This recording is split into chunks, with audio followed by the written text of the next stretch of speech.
శుభకార్యాలకు పూజార్ల కోసం వెతుకుతున్నారా? ఇక నుండి అవసరం లేదు. పూజారీస్.com లో అతి తక్కువ ధరలకే పూజార్ల. హాయ్ అందరికి నమస్కారం, వెల్కమ్ టు అవర్ ఛానల్. ఇప్పుడు మన ముందు the great astrologer Shri Srinivas Raj గురువు గారు ఉన్నారు మనతో. ఆయనతో మాట్లాడదాం. నమస్కారం గురుగారు. ఓం నమ శివాయ, ఓం మంగాళ పరమేశ్వరాయ నమః. గురుగారు, ఇప్పుడు తెలంగాణలో ఎన్నికలు అయిపోయాయి. సో సీఎం గా కూడా మన రేవంత్ రెడ్డి గారు వచ్చేసారు. కాంగ్రెస్ గెలిచింది వాస్తవం. అయితే ఆంధ్రాలో కూడా ఇప్పుడు ఇంకో 3 నెలల్లో ఎలక్షన్స్ రాబోతుంది. సో ఆంధ్రాలో సీఎం ఎవరు అంటారు? ఓహో, అంటే అమ్మా మంచి ప్రశ్నే.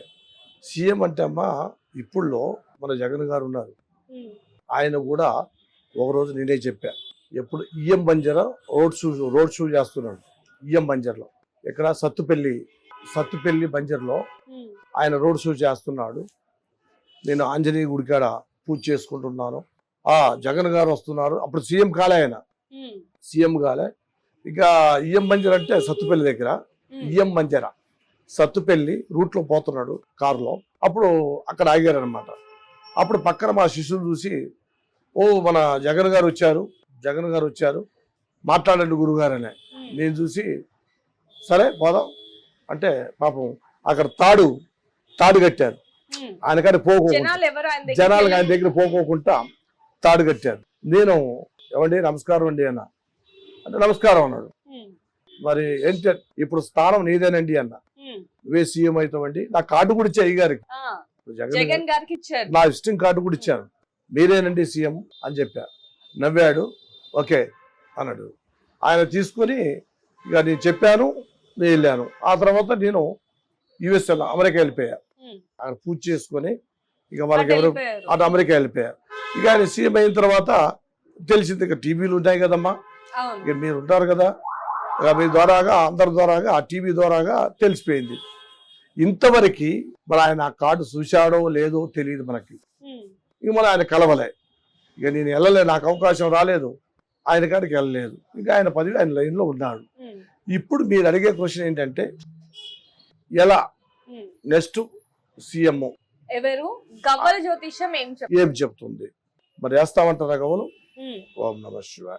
జాయి గురు మహాకాళి ఆదిపరాశక్తి సమ్మక్క తల్లి సారక తల్లి తిరుపతమ్మ తల్లి అంగాల పరమేశ్వరాయ నమః.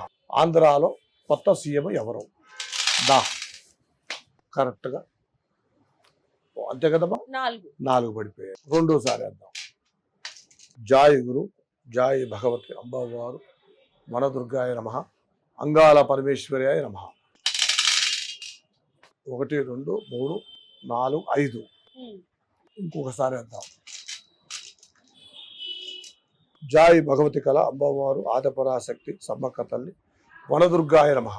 ఓం నారాయణ ఓం ఈశ్వరాయ నమః అంగాల పరమేశ్వరి.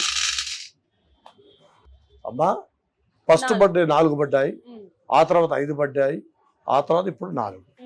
అంతే కదా. 5 4 5 9 9 ఒక 4 13. అంతే కదా 13. లెక్క ప్రకారంగా చూస్తే అసలు ఈ గణిత ప్రకారంగా చూస్తే మనం అన్ని రకాల అమ్మవారికి పూజలకి పునస్కారాలకి అన్ని వాడేది మన పసుపు. అంతే కదా. అమ్మవారికి వాడేది పసుపే కదా. ఈ లెక్క ప్రకారంగా చూస్తే పసుపు జెండా కొంచెం కనపడుతుంది. అర్థమైందా? మరి ఇంకొకటి 3 రంగుల జెండా మన జగన్ గారిది. ఇది ఎక్కువ అంటే అది ఒక రకంగా ఉంది. ఎక్కువగా పసుపు జెండా కనపడుతుంది. అంటే ఇంతమంది ఇప్పుడు చూశారు కదా, తమిళనాడు లెక్క అయిపోయింది అది కూడా.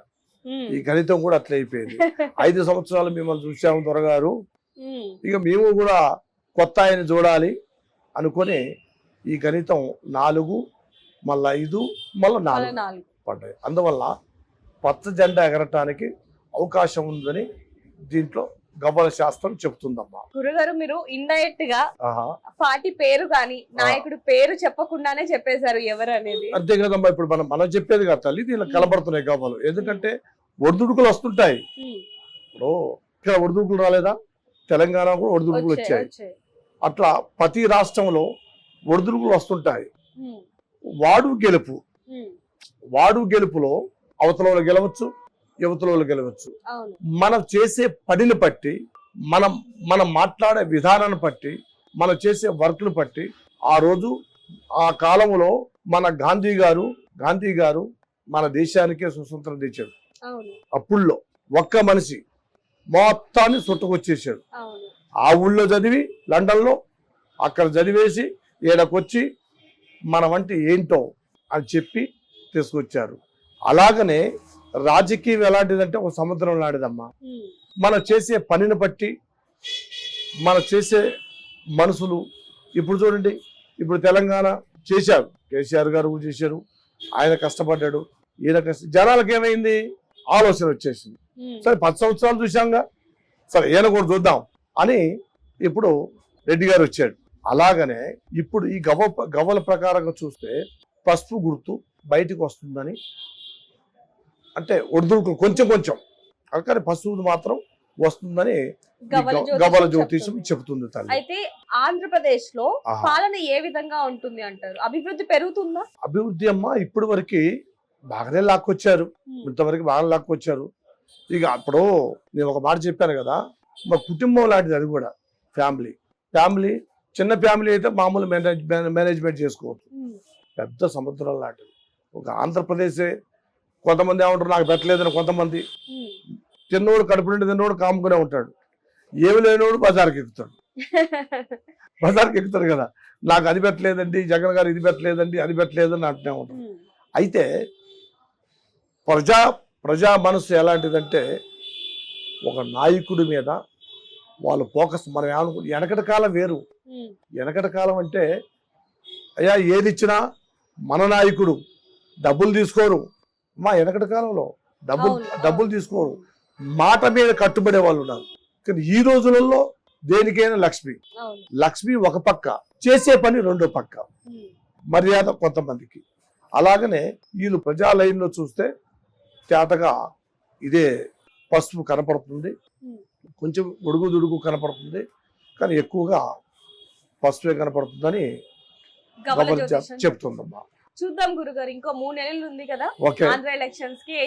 సంతోషం. చెప్పాము కదమ్మా ఆ రోజు ఏం చెప్పాము, చంద్రబాబు మీరు అడిగారు క్వశ్చన్, ఏమంటే గురువు గారు మరి వయసు అయిపోయింది పెద్ద ఆయన గారు, మీరు అడిగారు ఏంటమ్మా అన్న, చంద్రబాబు నాయుడు గారికి బెయిల్ వస్తుందని మీరు అడిగారు. నేను చెప్పే అమ్మవారిని అడిగి మహాతల్లి కనకదుర్గ వనదుర్గ అంగాల పరమేశ్వరి దేవతని ప్రార్థన చేసి కట్టుకట్టి ఎన్నో సమస్యలకి నువ్వు సమస్య చెప్పావు, మరి చంద్రబాబు నాయుడు గారి గురించి చెప్పమ్మా అని అడిగారు. అంటే ఆ అమ్మవారు మనకి ఉత్తరం ఇచ్చింది, ఓకే ఆయనకి బెయిల్ వస్తుందండి అన్నాడు. అమ్మవారు చెప్పింది. అమ్మవారు ఎప్పుడు చెప్పిందో మీతో ఆ మాట చెప్పాను. అదే విధంగా ఇప్పుడు కూడా చెప్పాను. అప్పుడు ఆ రోజు చెప్పాను, వచ్చేసింది. ఈ రోజు కూడా ఏం చెప్తున్నానంటే ఆయన స్థానం బాగుంది కాబట్టి ఆయన వస్తానికి అవకాశం ఉంటుందమ్మా అని గురువు గారు అమ్మవారి ఆశీర్వాదంలో చెప్పారు. నేను ఆ రోజులలో మన జగన్ గారు కూడా చెప్పారు సీఎం అవుతామని, సీఎం అయిపోయాడు ఆయన. కానీ ఆయన మమ్మల్ని పిలిచలే, ఎందుకంటే మరి ఆయనకు మేము గుర్తున్నామో లేమో పిలిచలేదు. ఈరోజు చెప్తున్నాము, ఇప్పుడు పచ్చ జెండా ఒకవేళ వచ్చిందనుకోండి, పచ్చ జెండా నాయకుడు సీఎం మమ్మల్ని ఖచ్చితంగా కలవాలి, మమ్మల్ని పిలచాలి. పిలిస్తే ఆయనకి కొన్ని విషయాలు ఇంకా చెప్పే ఉంటాయి, చెబుతాము. ఖచ్చితంగా జయప్రదంగా నడుతుంది, దాంట్లో లోపం లేదు. మీరు ఖచ్చితంగా పచ్చ స్థానం గెలిచిందంటే దాన్ని సీఎం గారు ఎవరు వచ్చినా ఆయన మమ్మల్ని కలిసి మాట్లాడి, గురువు గారు మీరు చెప్పారండి, మీరు ఖచ్చితంగా మమ్మల్ని కలవండి అని ఉత్తరం ఇచ్చి మమ్మల్ని తీసుకుపోయి మాతో మాట్లాడే మార్గం చేయాలి. విన్నామండి, గుర్తుంచుకోండి, మర్చిపోకండి. ఓం నమః శివాయ తల్లి. సంతోషం.